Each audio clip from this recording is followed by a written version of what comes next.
In Albania, at least 13 people have been killed and hundreds more injured in the most powerful earthquake to hit the country in decades.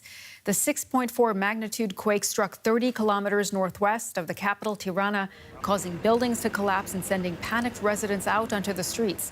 It's the second earthquake to hit the country in 2 months. Earlier, I spoke with Alice Taylor, a journalist in the Albanian capital, Tirana. At the moment, it's very difficult.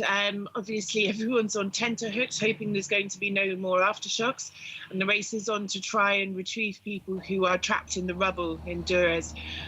Maybe an hour and a half ago, another building collapsed with 7 people inside. 2 bodies have been recovered, but they haven't been able to locate the other 5 people inside, who are all members of the same family. It's believed there are countless others potentially still trapped inside the rubble of collapsed buildings. And the death toll at the moment, which is 13, is expected to rise as the day continues. People now, we're just praying there's no more aftershocks whilst people race to rescue those who are still missing.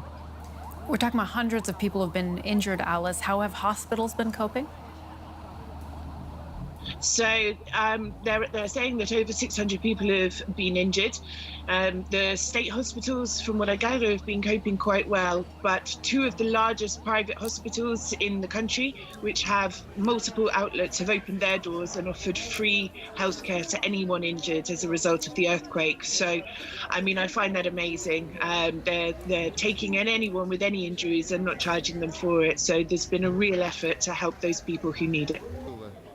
And Alice, this is the second quake in Albania in 2 months. How concerned are authorities that there could be more quakes coming? This is the big thing, you know, because so many buildings have suffered damage. In the first quake in September, and then the other quake today, which was obviously much bigger. So no one is sure what's going to happen if there's another quake. I mean, even a 4.2 magnitude could have devastating consequences on buildings that have already been severely damaged in the recent quake.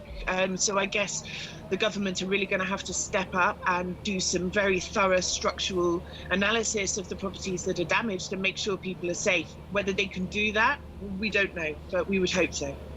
Journalist Alice Taylor speaking to us from Tirana. Thank you very much. Thank you.